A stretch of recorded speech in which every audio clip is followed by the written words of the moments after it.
नमस्कार मंडळी, श्री स्वामी समर्थ.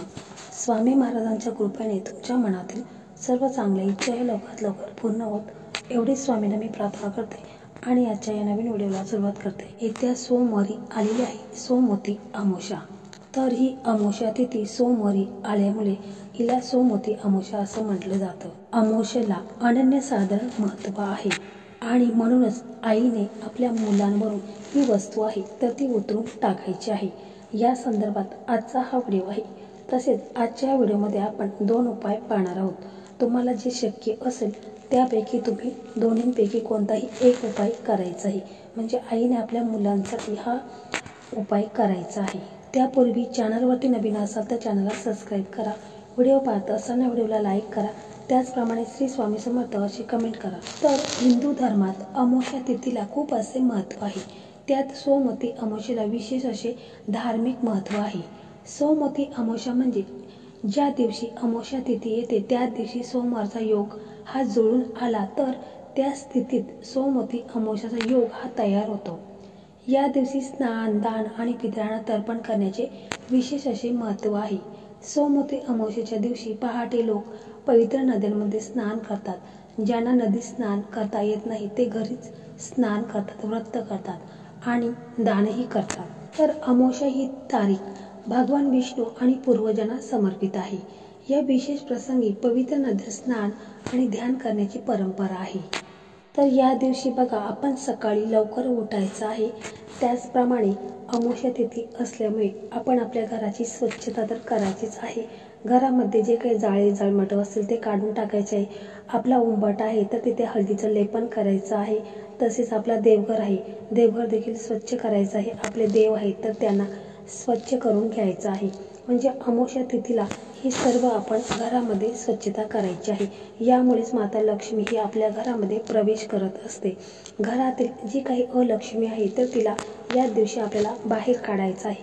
म्हणजे घरामध्ये जी काही आपल्या तुटलेली फुटलेली जी काही भांडी वगैरे असतात, चिरा पडलेल्या वस्तू आहेत तर त्या काढून टाकायच्या आहेत. जुने कपडे असतील तर ते देखील आपण घरातून काढून टाकायचे आहेत. तर या दिवशी आपण सकाळी लवकर उठल्यानंतर अंघोळीच्या पाण्यामध्ये आपल्याला थोडंसं गंगाजल टाकायचं आहे, थोडेसे काळे तीळ टाकायचे आहेत. कारण आपल्यावरती जर पितृदोष असेल तर तो दूर होतो. म्हणून काळे तिळांना या दिवशी खूप असे महत्त्व आहे. आणि त्याच्यानंतर आपण सूर्यदेवांना अर्घ्य द्यायचा आहे. या दिवशी सूर्यदेवांना अर्घ्य दिल्याने आपल्याला समाजात मान सन्मान हा प्राप्त होत असतो. तसेच या दिवशी तुळशी मातेची देखील पूजा वगैरे करून घ्यायची आहे.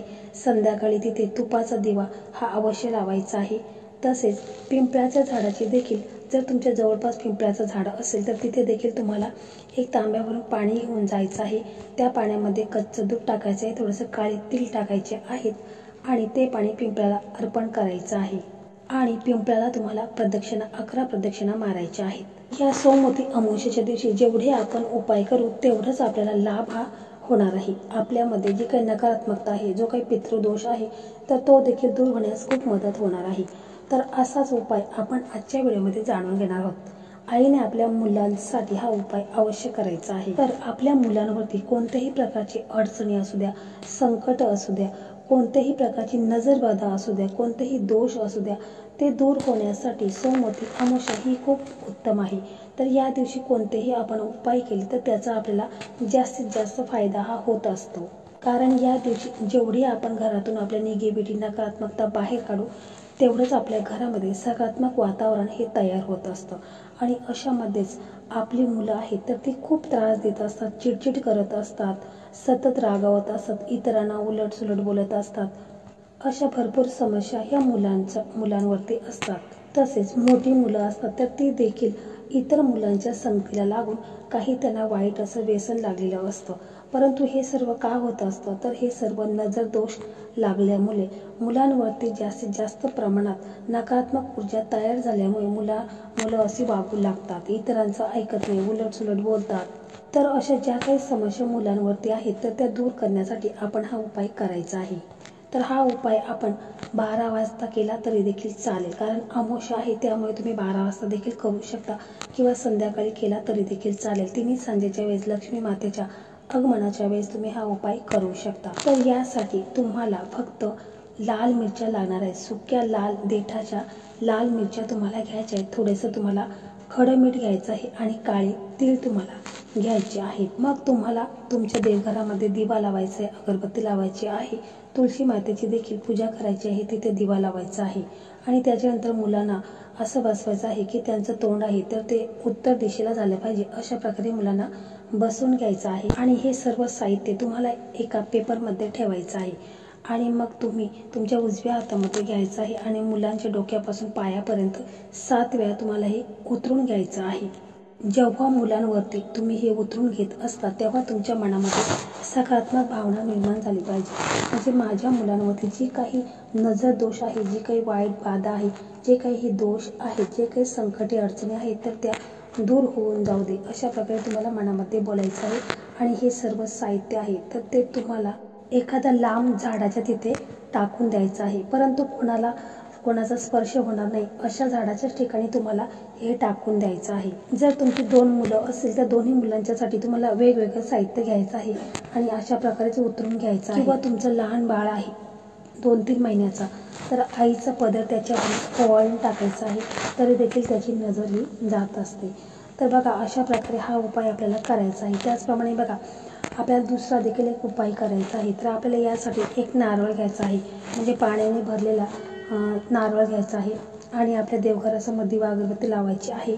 त्याच्यानंतर बघा जर तुमच्या घरामध्ये कोणी आजारी व्यक्ती असेल किंवा घरातला कर्ता पुरुष असेल, त्याला भरपूर असे पैशाबाबत समस्या अडचणी येत असतील तर अशा पुरुषावरून किंवा घरातील कर्ती महिला आहे तर तिच्यावरून देखील तुम्ही हा नारळ उतारा करू शकता. किंवा आजारी असेल त्याच्यासाठी तर अतिउत्तम तो नारळ आहे. तर त्या नारळाला तुम्हाला काय करायचं आहे की शेंदूर घ्यायचा आहे, तो शेंदूर ओला करायचा आहे आणि त्या नारळावरती तुम्हाला एक त्रिशूल बनवायचं आहे.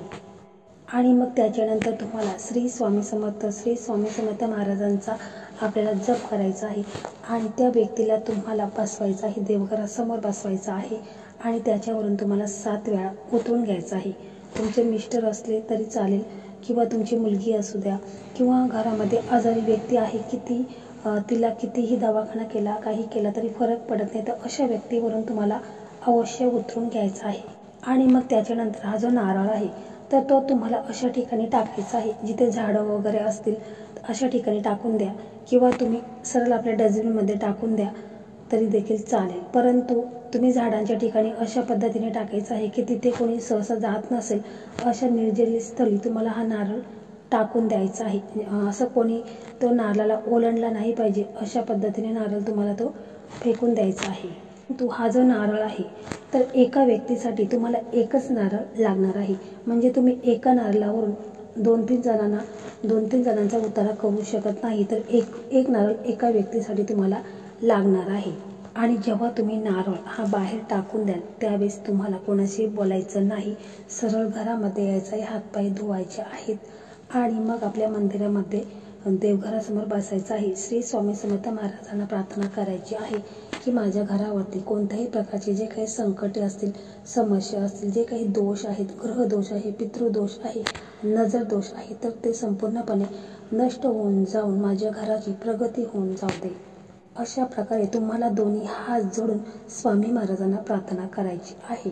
तर मंडळी, उपाय तुम्हाला एकदम छोटा वाटतो, परंतु ह्या उपाय केल्याने तुम्हाला याचा फरक हा काही दिवसातच समजेल.